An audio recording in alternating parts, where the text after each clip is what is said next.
Welcome back to another episode of the Eagle vs. Kiwi podcast, a show about living in America from the perspective of a New Zealander. And today we're going to be talking about customer service. That's right, it's so trivial, something so random to be talking about customer service. But here's the reason why, and this show's going to be very quick. I don't like how long these shows are going. I just want them to be, smack dab, smack dab, or smack dab? Smack dam? I don't know. To the point. So, okay, here's the deal. In some respects, America has the best customer service that I've ever had. And the reason being is because they work for tips, right? They're earning their tips. In New Zealand, it's a flat minimum wage. Like whatever you get in the hospo industry in New Zealand, that's what you get. So, with the tips not being there, customer service can lack. But not always, but most of the time in New Zealand, customer service can lack.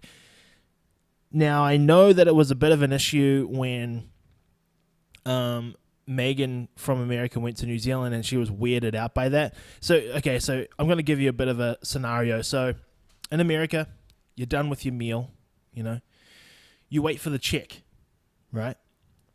You wait for the check. They come over to your table.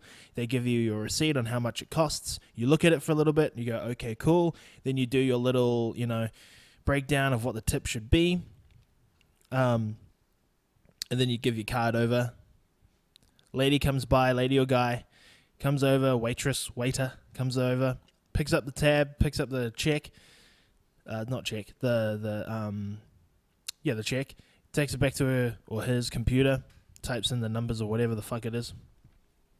Comes back over, drops it off, and then you do your tip, and then you add the tip onto the overall total, you sign it, take off. That's how it works, right? That was more of a breakdown for the New Zealanders if they've never been to America and had to have done that before. So that was more of a breakdown for you guys. So in New Zealand, this is literally how it works.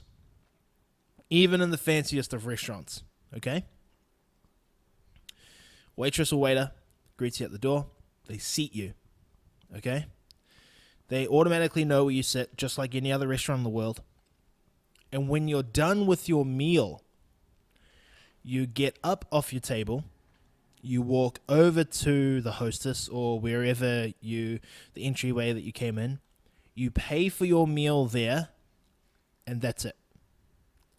You pay the overall total, there's no tip, there's no nothing, you get up and you leave.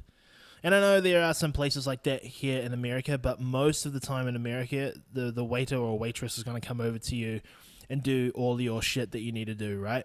And that's because you're earning the tip and because it's just courtesy, I suppose. So I still do this today. So when I moved here, I get Megan to do the tip because I still don't know what is a good tip and what's a bad tip. I'll tell you a funny tip story. When we were in DC and we got out of the cab, Megan's like, give the driver a tip. I'm like, I don't know what a good tip is. Now knowing I could have just given him like $1 or $2, I gave this guy $10. Like, just have it, just $10, bro. That's all good. And like Megan's like, you gave him a $10 tip? I'm like, I don't know what's a good tip. Like, I don't know. I have no idea. You've left the foreigner in charge of doing the tipping duties in a country I've never been to in a situation that I've never had to do before. So, of course, I'm going to give him $10. I'm like, yeah, have $10. I don't give a shit. It could have been, I think it was $10 or even $5. But either way, I knew it was a lot of money and Megan was not happy. So I was like, I didn't give a fuck. Like, how are you expecting me to know? Like, I don't know. I feel like $10. And again, if you've listened to the past episodes, I'm still in New Zealand brain. So $10 is not a lot of money in my head. Does that kind of make sense? But here, $10 can stretch. Here in America, $10 can stretch far, far, far, far. In New Zealand, no, it doesn't. $10 doesn't really stretch that far. So $10 to me is like a real small amount of money that I thought was a great idea. So even to this day, I get Megan to do the tipping, and even when I went out for my first work trip, and it was my first time doing the tip, I'm like, I don't know how to tip, so I had to ask the table, who are all American, I'm like, oh, how do you guys tip around here? Like, how does that work? And one of the guys kept saying, just do double. I'm like, what does that mean? Like a double? So what do I do to the double?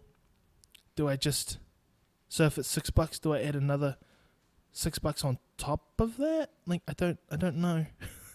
and I ended up just kind of making it up on the spot. Going, fuck it, I don't give a shit. Yeah, $6. He said double, so I'll go $6. Sweet, cool, all good. What did you do, $6? But it just, I still kind of understand how it works, and I know that different industries here in America have different ways of tipping. And it's definitely, you have this weird control over tipping here in America. You have this really odd, like, you're like a judge at the end of it, like a reality TV show. You become a judge.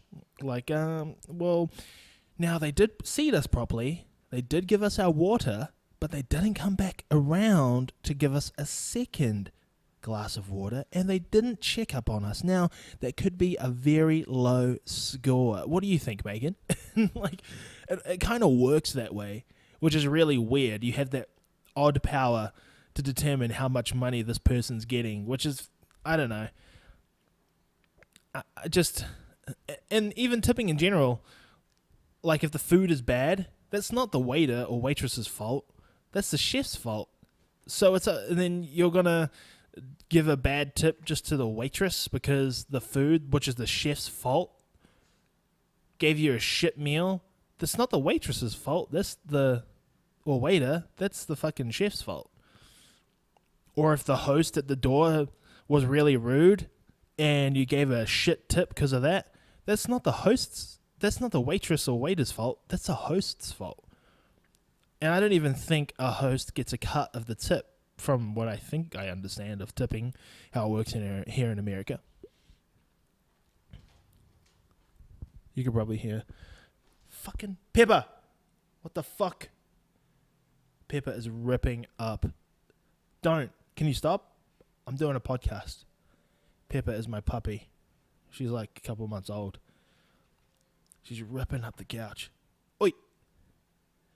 Oi, cunt. Don't. No.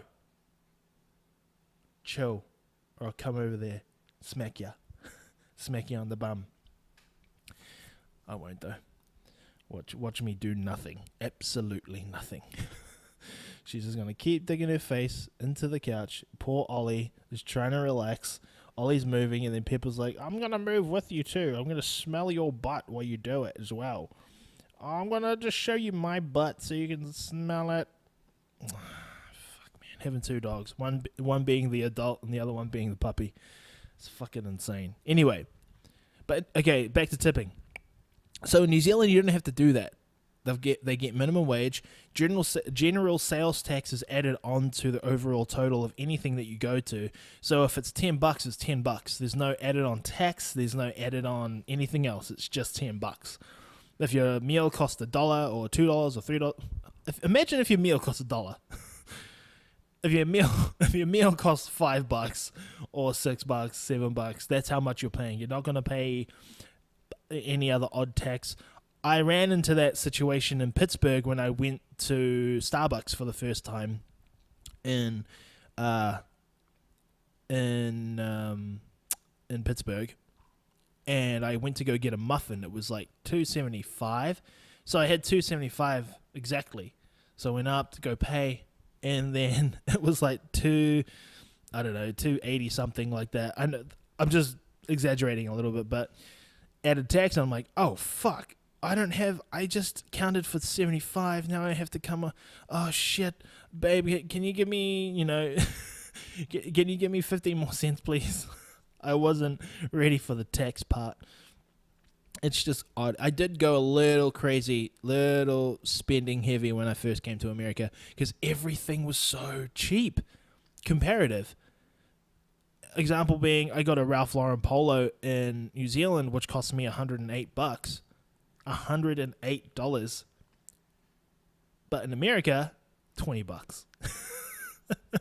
And I wanted to buy another polo when we went back to, no, sorry, before we were leaving for America, my first trip to America. I went to, where did I go? I went to a department store, but it was like a really nice department store. It was called, it's on Queen Street in Auckland. It was like it was a fancy department store, all high-end brands. And Ralph Lauren was there, and I wanted to get, a polo. I wanted to get a nice polo to wear when I come to, when I go to America. So, fuck. The dog just took a piss. Give me a second, guys.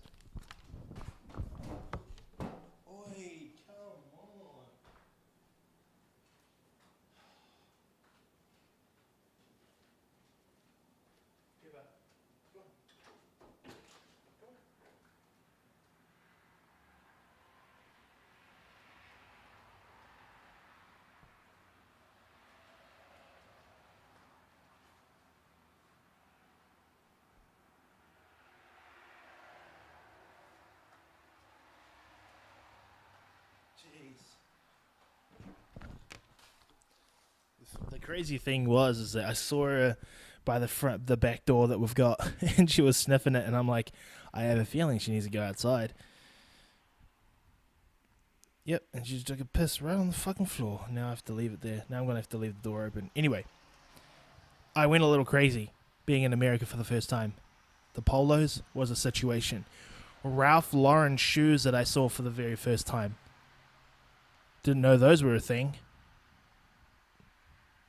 About $30. I'm like, what? These are $30 shoes? In New Zealand, these would be $100 or so. My mind was blown. My mind was blown. If you don't know what blown is, listen to the rest of the episodes. Listen to the past ones. But I couldn't believe it. I could not believe it. So I went crazy. Just like Dollar Tree. I went fucking nuts. I went crazy in Dollar Tree. I went crazy in Walmart. I went crazy in Giant Eagle. And every time I go into Giant Eagle, so Giant Eagle is a supermarket, just for you guys who don't know. Every time I go in there, everyone looks sad. Everyone looks kind of sad. Looks like no one wants to be there.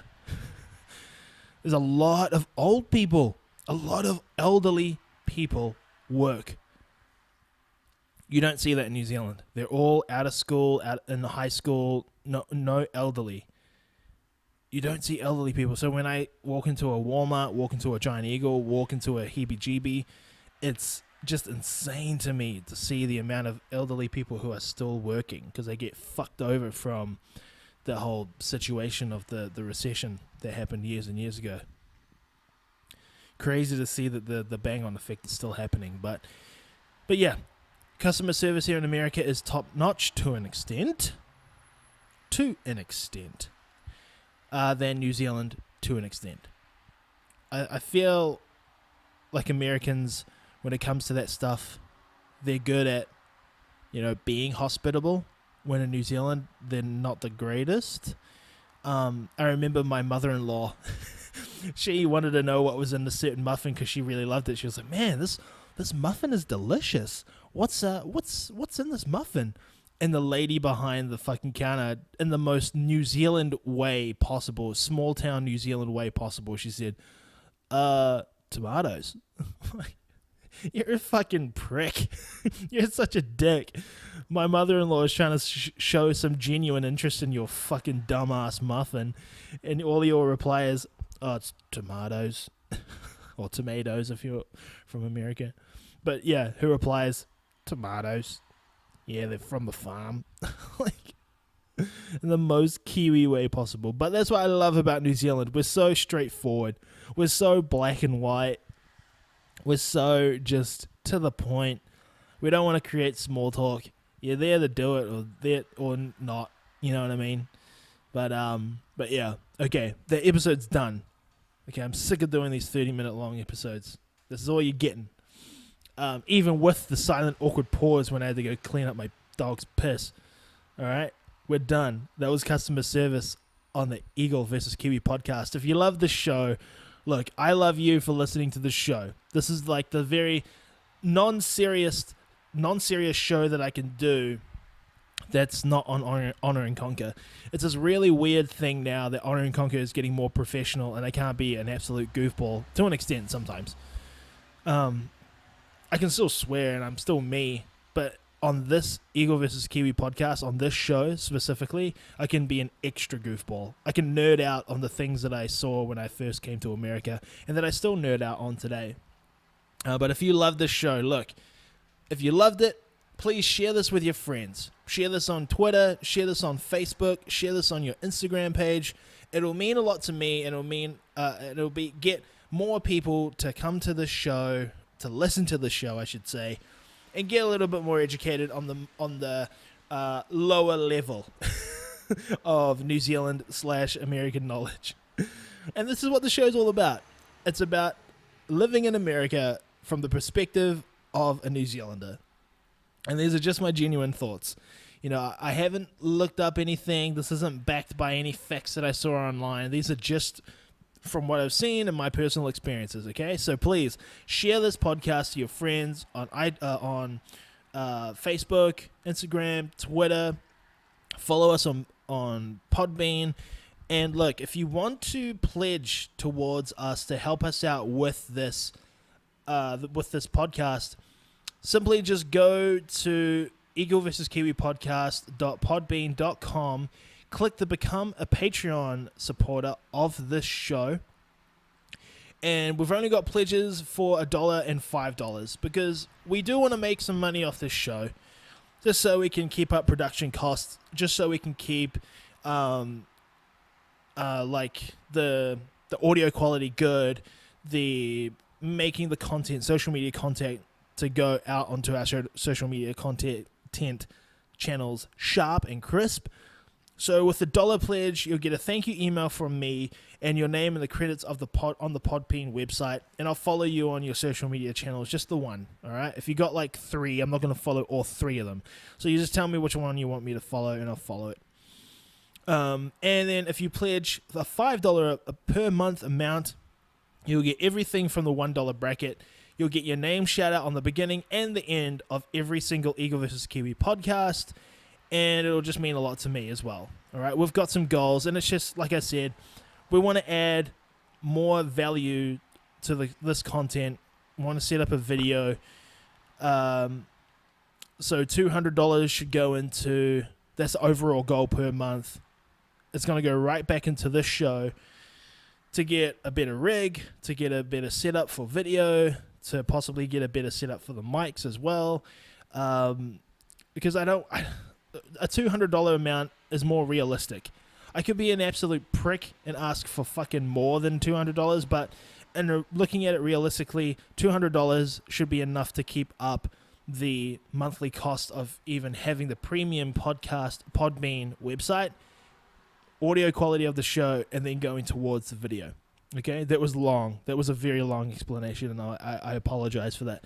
But anyway, do all that stuff. It'll mean a lot to me, and I'll love you forever and ever. Okay, we're out of here. Goodbye.